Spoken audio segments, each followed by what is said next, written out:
পিঠে আঘাত করে এটা হারাম হবে, কেউ যদি মাতম করে এটা হারাম হবে। কারণটা হলো নবী করিম সাল্লাল্লাহু আলাইহি সাল্লাম ইরশাদ করেন বুখারী শরীফ জিল নাম্বার 1 হাদিস নাম্বার 1280, 1281, 1283 নবী ইরশাদ করেন মান সারাবাল খুদুদা ওয়া শাক্কাল জুয়ুবা ওয়া দাআ বিদাওয়াল জাহিলিয়া ফালাইসা মিন্না।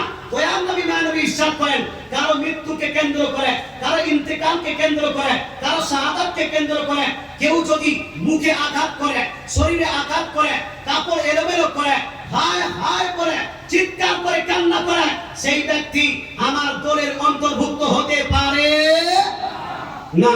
তার মানে হলো এই কারো মৃত্যুকে কেন্দ্র করে হায় হায় করা যাবে তো হায় হুসেন হায় হুসেন হায় হুসেন করা যাবে? করা যাবে? হুসেন রাদিয়াল্লাহু তাআলা নামে গোসল করুন, জায়েজ হবে। আপনি নাক করুন, জায়েজ হবে। ইসারে সাবাব করুন, জায়েজ হবে। জীবনী করুন, জায়েজ হবে। ফাতিহা করুন, জায়েজ হবে। মিলাদ করুন, জায়েজ হবে। কিন্তু হুসেন রাদিয়াল্লাহু তাআলা নামে হায় হায় করে কান্না করলে জায়েজ না না জায়েজ?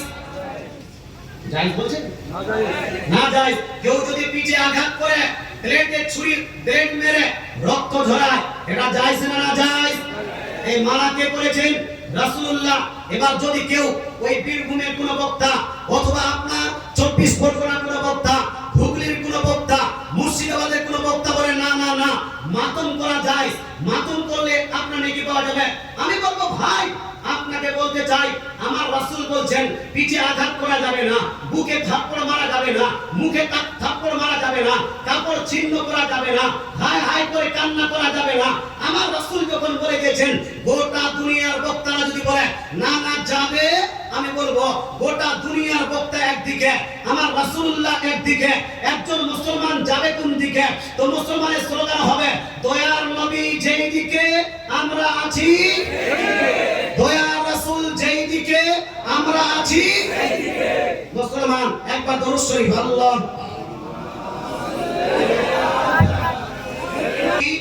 শরীয়ত বুঝনে वाला পৃথিবীতে আছে?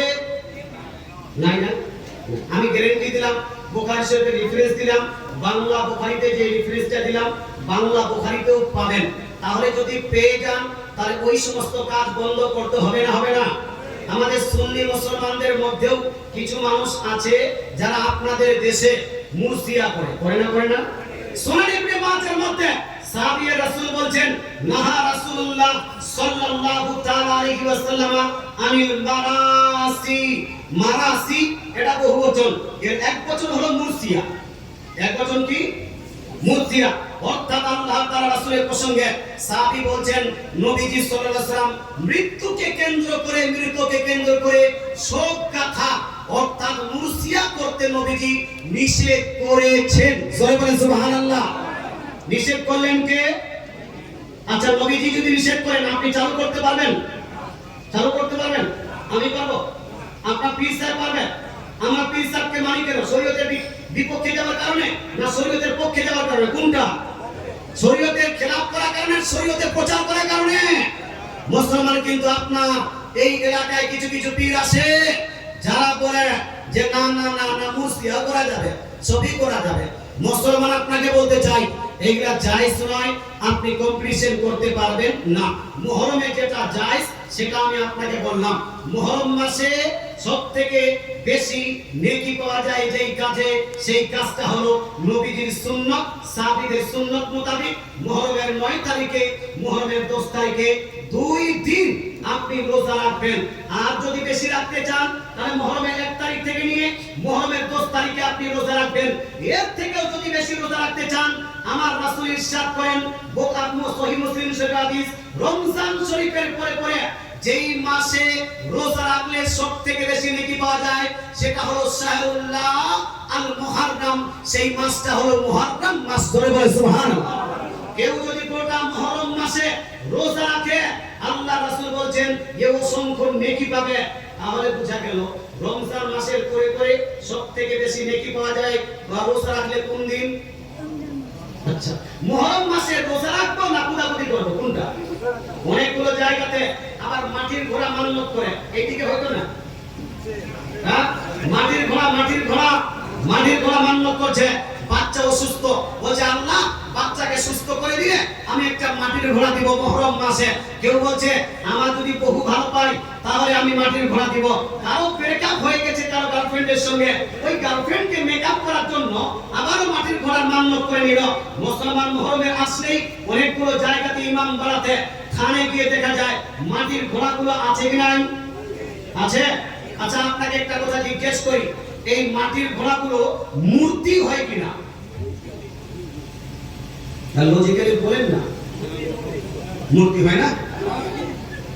মাটির ঘোড়া হলো মূর্তি, স্ট্যাচু। মূর্তির কোন জায়গা আছে না নাই? জরুরত আছে না নাই? যারা বলছেন নাই একটু হাত তুলে বলুন তো ইয়া রাসূলুল্লাহ।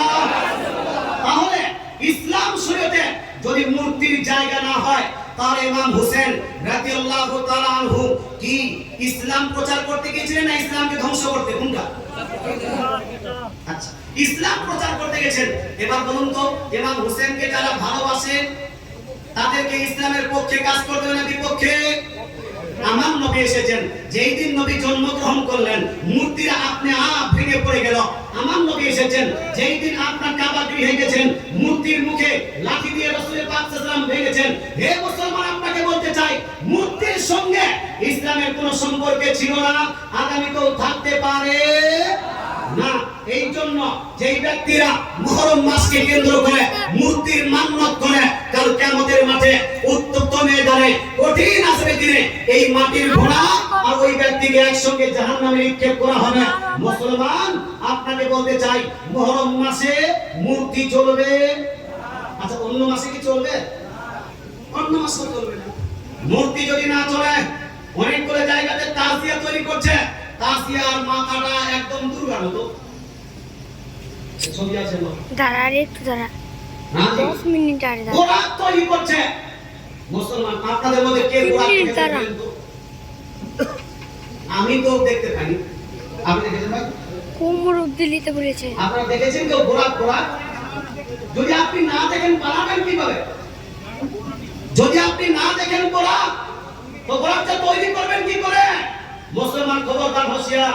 তাজিয়া যেটা প্রচলিত তাজিয়া, এই তাজিয়া রাসূলুল্লাহ করেননি, সাহাবারা করেননি, তাবেঈনরা করেননি, তাবেঈনরা করেননি। মুসলমান উলামায়ে আহলে সুন্নাতের মধ্যে সবথেকে সঠিক মত হলো এই প্রচলিত তাজিয়া। এমনিতে যদি হুসাইন রাদিয়াল্লাহু তাআলা আনহু মাযা তৈরি করে আপনি রাখেন, নকল এটাতে বরকত পাবেন। আপনি কি পাবেন? বরকত পাবেন। তবে যেই রকম পাল্টা উল্টাপাল্টা মূর্তির তাজিয়া তৈরি করছে, কিছু ঘোড়ার তাজিয়া তৈরি করছে, কেউ পাখির তাজিয়া তৈরি করছে, এই মূর্তিগুলো চলবে? চলবে? রাগ করছেন বাবাজি? রাগ যদি না করেন তাহলে শুনেন। মুসলমান, আপনাকে বলতে চাই মুহররম পালন প্রসঙ্গে আলোচনা হয়ে গেল। এবার আপনাকে বলতে চাই ঈদে মিলাদুন নবী কিভাবে পালন করবেন। অনেকগুলো মানুষের প্রশ্ন, অনেকগুলো পণ্ডিতের বেটা পণ্ডিত জন্ম নিয়েছে। এরা বলছে হে মুসলমান, নবীজির আগমন দিবসে খুশি হওয়া উচিত, নো প্রবলেম, খুশি হওয়া উচিত। কিন্তু যেই দিন নবীজি জন্মগ্রহণ করেছেন সেই সেম দিনে আমার নবী ইন্তেকাল করেছেন কি করেননি? করেছেন।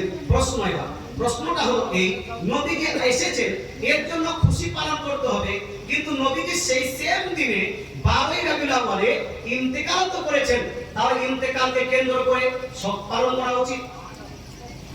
শোক পালন করা উচিত? ভয় হয় না? কিছু মানুষ প্রশ্ন করে, তখন আপনারা আটকে যান।